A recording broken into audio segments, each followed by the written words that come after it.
Bona tarda. Jordi Turull ha estat el convidat del darrer fòrum de diàleg polític i econòmic del Vallès Oriental. El secretari general de Junts va ser protagonista del dinar tertúlia que organitza el grup Davant i la xarxa en col·laboració amb la Unió Empresarial Intersectorial, on va exposar el projecte polític de la formació de Carles Puigdemont al teixit empresarial del Vallès. La CNT Sabadell carrega contra l'actualització del conveni de neteja del 2026 i la considera insuficient. El sindicat denuncia que l'acord deixa les treballadores pràcticament en el salari mínim. Per parlar d'aquest tema, avui entrevistarem a l'informatiu a l'assessor sindical de la CNT, Xavi Abante. En esports, els equips sèniors de l'OAR Gràcia van acomiadar la temporada aquest cap de setmana i, malauradament, ho van fer amb 2 derrotes. El femení visitava el Palau Tordera, un rival directe a la classificació de plata, mentre que el masculí va caure a la pista del Sarrià. I en cultura, avui s'ha presentat el programa per la 26a edició del Festival Internacional de Música de Sabadell. Es celebrarà del 18 de juny al 16 de juliol i inclourà una programació diversa on es combina música clàssica, jazz, lírica i altres estils musicals.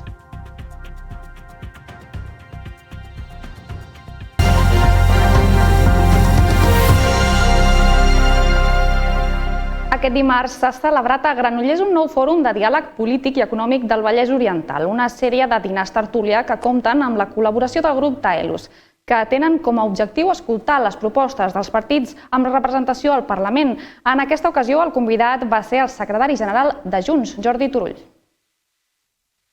El secretari general de Junts per Catalunya, Jordi Turull, ha participat en el Fòrum de Diàleg Polític i Econòmic del Vallès Oriental, una iniciativa del grup Davant i la xarxa en col·laboració amb la Unió Empresarial Intersectorial.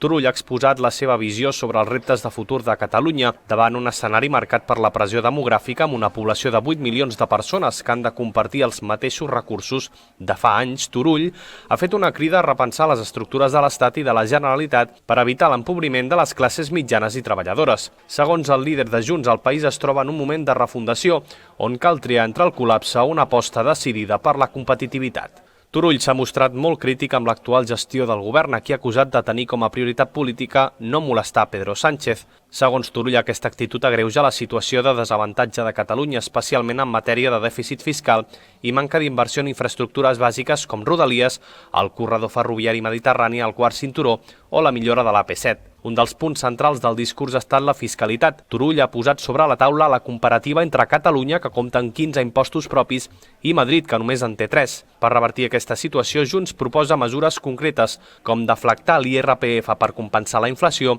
reformar l'impost de successions i l'IAE o cuidar els autònoms i simplificar els tràmits administratius. Pel que fa al model econòmic, la formació aposta per un creixement basat en el valor afegit. Turull ha posat com a exemple el potencial del circuit de Catalunya per convertir-se en un hub d'innovació de referència internacional. Així mateix ha alertat que Catalunya està a la cua de les renovables i ha defensat una política que garanteixi la sobirania energètica. Davant la manca de personal que pateixen moltes empreses, Turull ha proposat una reestructuració profunda del SOC i un impuls definitiu a la formació professional. Entre les novetats que planteja el seu partit destaca la creació d'una llei de l'aprenent per facilitar el relleu generacional i la inserció laboral dels joves. Finalment, el secretari general de Junts ha conclòs que Catalunya té el talent i la innovació necessaris per liderar l'economia del sud d'Europa, però que cal un rumb polític clar que prioritzi la confiança en els empresaris i la sobirania del país. La consellera d'Interior, Núria Parlon, ha destacat la vocació del servei dels Mossos d'Esquadra i ha rebutjat els comentaris injustos sobre la capacitat dels Mossos de contribuir a la convivència. Ha fet aquestes declaracions en el marc del Dia de les Esquadres, que es va celebrar ahir a Montsant Benet, una jornada que ha reconegut la feina de més de 300 agents de la Catalunya Central i on també ha rebut un reconeixement de Canal Taronja Osona Moianès. La família dels Mossos d'Esquadra de la Catalunya Central s'ha reunit aquest dimarts per celebrar el Dia de les Esquadres. Durant l'acte celebrat a Montsant Benet s'han lliurat 325 felicitacions. L'acte ha estat presidit per la consellera Núria Parlon. Un acte que ha servit per posar de relleu la contribució que fan els agents en favor de la convivència. La nostra tasca no és només fer complir la llei, és ser-hi quan cal, escoltar, prevenir, acompanyar i protegir. És treballar, sovint en silenci, perquè la convivència sigui possible, perquè els conflictes es resolguin amb responsabilitat, perquè la confiança entre la ciutadania i la institució sigui cada dia més forta. Una comunitat forta no és aquella que no té conflictes, sinó la que els afronta amb diàleg, respecte i compromís compartit. La seguretat no és només una funció policial, és una responsabilitat col·lectiva i nosaltres en som una peça clau, però no la única. Per la seva banda, la consellera Núria Parlon ha destacat la vocació de servei i ha expressat que el cos de Mossos és una policia propera i que està al costat de la ciutadania. L'ampliació futura, que ja està en curs, ja hem dotat l'Escola de Policia de més mitjans també per poder acollir aquestes promocions àmplies, ens han de permetre reforçar tota l'estratègia de proximitat del cos de Mossos d'Esquadra. Som una policia propera. Som una policia que està al costat de la ciutadania. I per això em dol especialment com a consellera d'Interior a vegades aquests comentaris que són totalment injusts i sobrers sobre la capacitat que té el cos de Mossos d'Esquadra, més enllà de garantir la seguretat ciutadana, de ser un actor cabdal i que contribueixi de forma clara a la convivència i a reforçar els valors del nostre país. La titular d'Interior també ha explicat l'aposta del departament pels mitjans de videoprotecció en situacions que no hi ha policia local, una eina que ha de permetre facilitar la feina policial. L'acte també ha comptat amb el lliurament de 5 plaques commemoratives. Canal Taronja, Osona i Moianès, el Baxi Manresa o l'Ajuntament de Gironella han sigut alguns dels reconeguts. Se'ls agraeix la col·laboració i la bona entesa amb el cos de Mossos. Bé, doncs per nosaltres, per Canal Taronja, Osona, Moianès i Lluçanès, evidentment és un orgull haver tingut aquesta condecoració per part del cos de Mossos d'Esquadra, amb qui col·laborem des dels nostres inicis. Ells són un servei públic, nosaltres ens considerem també un servei públic i estem molt contents. És una condecoració que no ens esperàvem i que la entomem amb molt d'orgull. Durant aquesta jornada també s'han lliurat 12 medalles per a la trajectòria i actuacions meritòries dels agents de la regió central.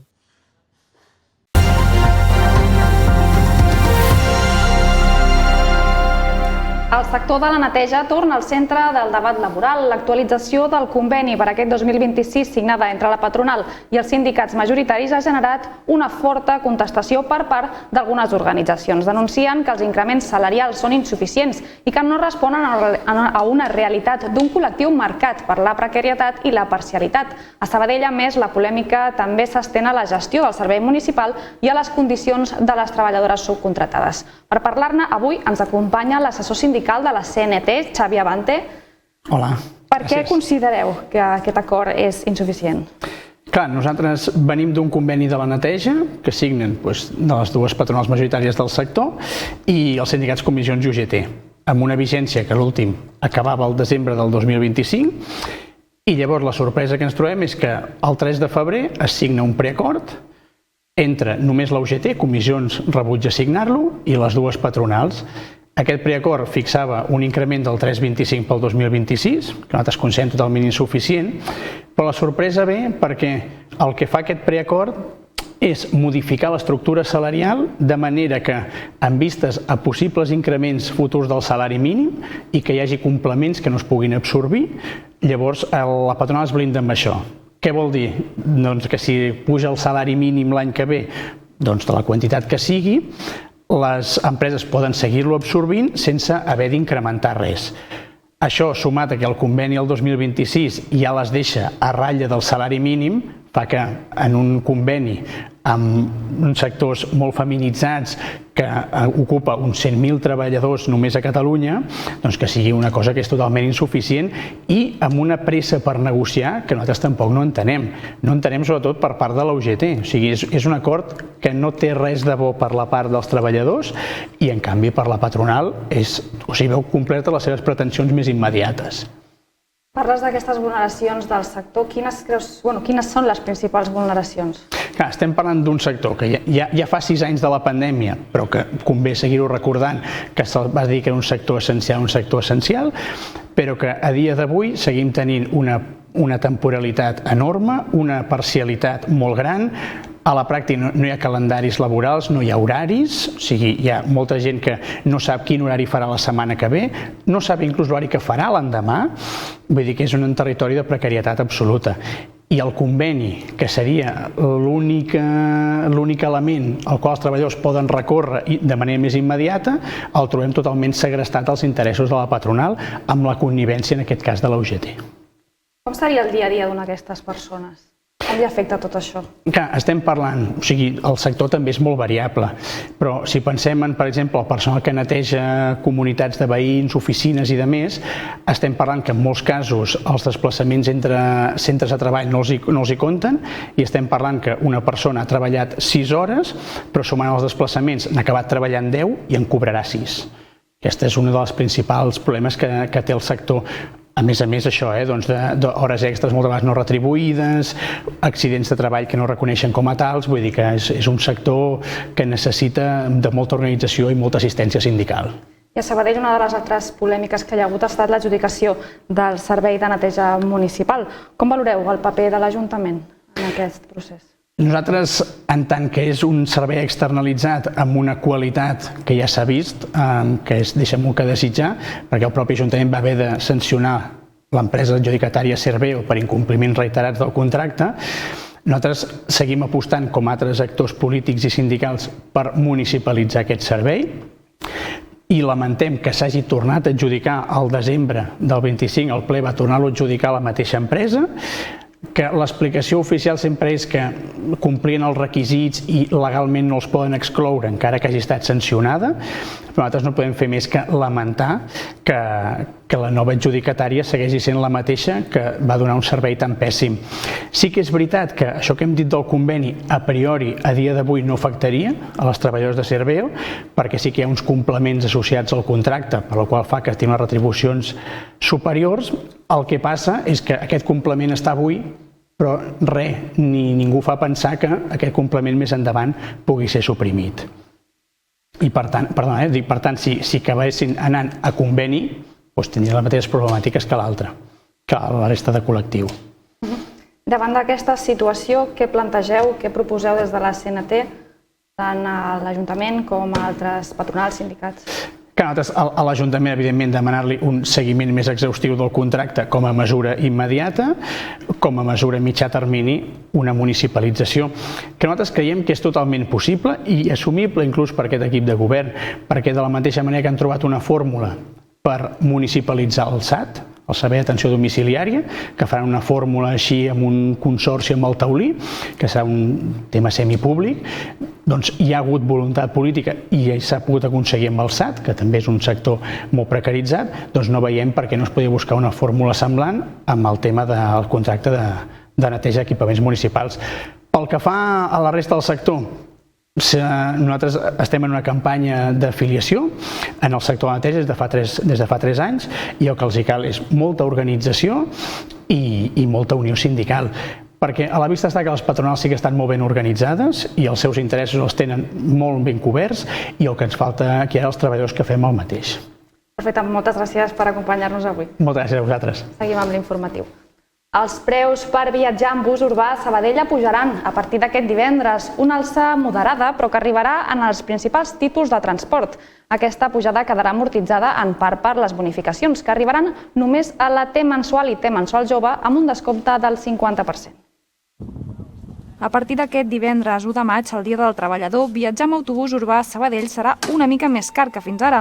El bitllet senzill pujarà el seu preu 5 cèntims i passarà a costar 1 euro amb 80 cèntims. La T10 també incrementarà el seu preu passant als 10 euros amb 10 cèntims, amb un augment de 30 cèntims. Per aquells que facin servir la T mensual també tindran un augment, passant a pagar 20 euros amb 60 cèntims als majors de 30 anys i 14 amb 35 als menors d'aquesta edat. Això sí, una bona notícia és que la T mensual mantindrà les bonificacions del 50% amb un descompte que s'aplicarà en el moment de la compra. Una mesura que permetrà contenir l'impacte de les revisions tarifàries i conservar uns preus assequibles en comparació amb altres ciutats. La diferència entre el preu habitual i el bonificat es continua assumint de manera conjunta entre l'Estat i l'Ajuntament de Sabadell, uns títols que permeten fer viatges il·limitats durant 30 dies des de la primera validació, sense poder compartir-los amb altres persones. Els menors de 4 anys continuaran viatjant de franc. Sabadell rebrà una ajuda per compensar la pujada de costos energètics. Concretament, la Diputació de Barcelona aprovarà demà un nou paquet d'incentius per a diversos ajuntaments en un moment marcat per l'escalada de preus del combustible en un context també d'incertesa internacional. 20 milions d'euros per fer front a l'encariment de l'energia. És el paquet d'ajudes que la Diputació de Barcelona aprovarà demà per ajudar els municipis a assumir tot l'augment del cost del combustible dels vehicles municipals. I Sabadell és un dels municipis beneficiaris. L'objectiu és alleugerir la pressió econòmica sobre els ajuntaments en un moment en què els preus de l'energia continuen a l'alça, una situació que es veu agreujada pel context bèl·lic internacional. Segons el Banc Mundial, la guerra amb l'Iran està provocant la pujada més important dels preus energètics des del 2022. Es preveu que l'increment global, que pot arribar fins al 24% aquest any, tingui un impacte directe en els combustibles. Per això, les administracions locals busquen mecanismes per contenir aquesta despesa. En paral·lel, la Diputació ja impulsa altres mesures estructurals. És el cas del programa Renovables 2030, dotat amb 25 milions d'euros que finança instal·lacions com plaques solars o sistemes eficients per reduir la dependència energètica. Una aposta que vol reduir costos a llarg termini i preparar els municipis davant d'un escenari cada cop més inestable.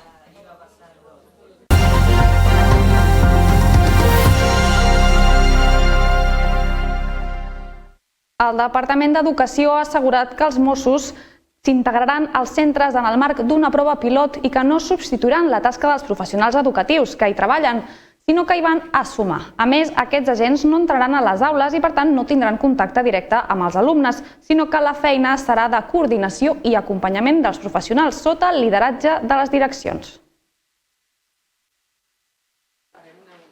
El departament ha insistit que la tasca d'aquests Mossos serà la d'acompanyar els professionals que ja treballen als centres educatius i que en cap cas substituiran la feina que ja fan educadors socials o docents. Així afirma que no s'integraran en l'estructura de personal del centre i el que faran és fer prevenció i mediació d'acord amb les direccions dels mateixos. Després de les crítiques rebudes per part de diversos agents de la comunitat educativa, la Conselleria ha defensat que el pla sorgeix a partir de la demanda de diversos serveis territorials i que no és obligatòria per a ningú.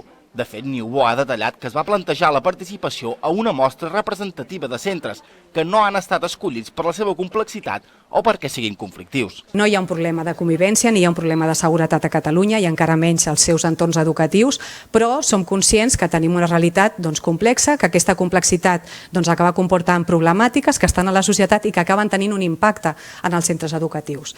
D'aquesta manera, tant des de les direccions com altre personal educatiu, sovint es trasllada les dificultats que pot suposar aquesta complexitat en el dia a dia. La consellera ha afegit que l'objectiu és passar d'un model més reactiu a un més preventiu, ja que els agents coneixen les problemàtiques que es poden donar al voltant del centre educatiu i poden anticipar conflictes que es podrien traslladar als centres. Així han insistit que, en cap cas, la tasca serà punitiva o de control. El pla es va començar a definir entre setembre i desembre del 25 i s'ha començat a implementar ara. La previsió és fer primer una valoració al juliol i veure si hi ha alguna cosa que s'hagi d'ajustar de cara al setembre.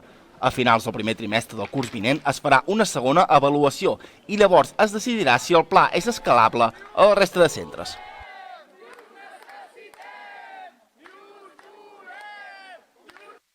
Com ja hem vist a la notícia, aquesta mesura anunciada per Educació ha provocat reaccions contràries.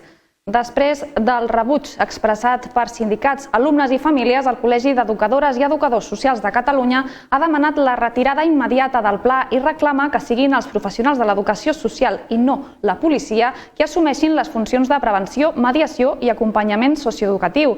Daniel Ortega, educador social i professor de la Facultat de Ciències de l'Educació de la UAB, ha advertit del perill de l'estigmatització d'alumnes d'entorns vulnerables. Si no tenen contacte i no tenen aquesta tasca socioeducativa, doncs ja em preguntareu a mi què han de fer. Jo crec que el que suposa és generar molt més estigma a sobretot aquells infants i adolescents que provenen d'entorns molt més vulnerables, perquè si no, no ho entenc. Els Mossos no tenen una visió restaurativa, de mediació, de conflicte, etc., per molt que ens venguin que provenen d'entorns de proximitat, com poden ser les integradores o les educadores socials, entre altres. I precisament d'aquesta estigmatització n'ha parlat també el síndic de Greuges de Sabadell, Josep Escartín, en el programa Connecta't de la nostra televisió. Escartín es mostra també amb una opinió similar, on no creu que aquesta presència sigui positiva per als centres educatius. Si segons quines escoles tenen un policia de referència, estem estigmatitzant aquelles escoles. I això tampoc penso que sigui el que s'està buscant. I si hi ha problemes de convivència, doncs en qualsevol cas, de posar més educadors, més persones que es dediquin, però no crec que aquest sigui el paper que hagi de fer la policia. És a dir, un policia de referència, doncs el deu tenir totes les escoles, perquè a totes pot passar alguna cosa. Llavors, no sé si un pare o una mare saber que a la seva escola hi ha un policia de referència per si passen coses i l'escola del costat no ho necessiten, què es resol?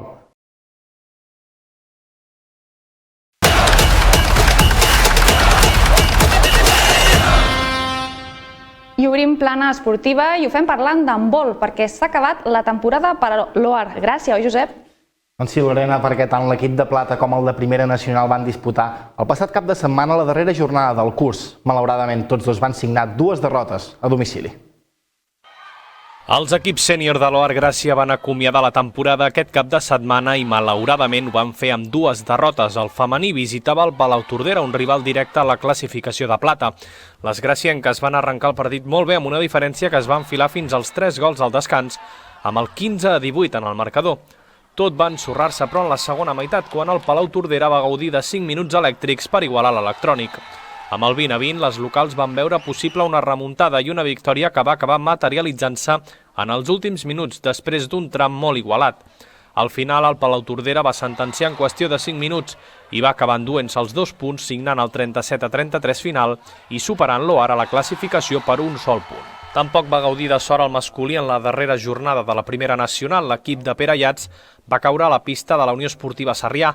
Després d'una primera part d'intercanvis constants, al descans la igualtat era màxima amb un 16-16.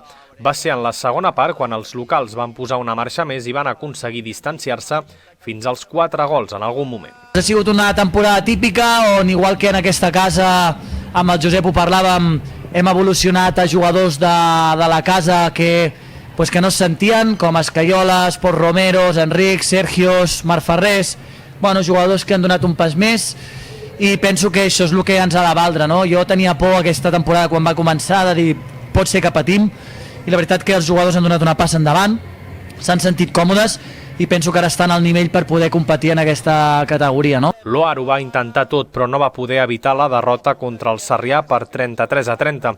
Els graciens tanquen la temporada novens amb 30 punts.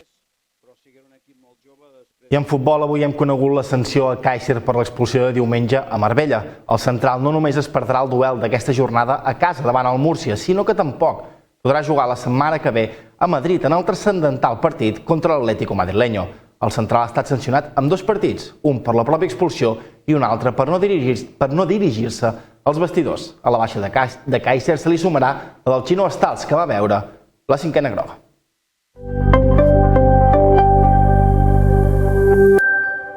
Aquest estiu torna una nova edició del Festival Internacional de Música a la ciutat de Sabadell, un certamen que proposa 8 concerts entre el 18 de juny i el 16 de juliol amb propostes que van de l'acordió i la lírica al jazz, al rock i al romanticisme, a més del swing.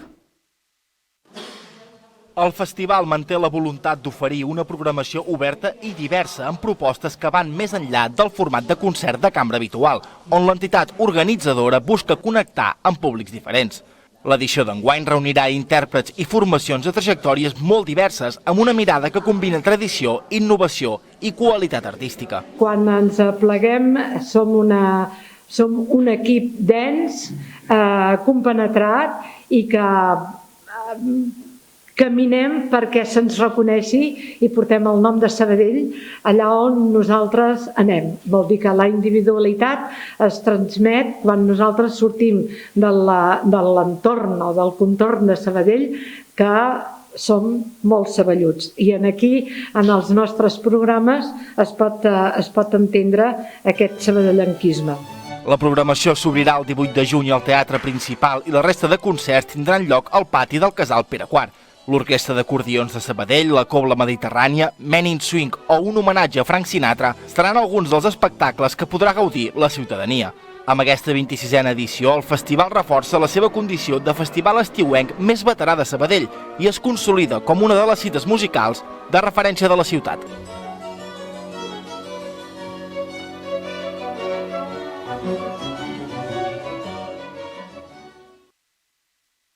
I avui hem tingut un dia més amb força sol i temperatures gairebé d'estiu, que segueixen a les que hem vist des d'inicis de setmana. Per saber més detalls, com sempre, anem amb en Lluís Mi Pérez.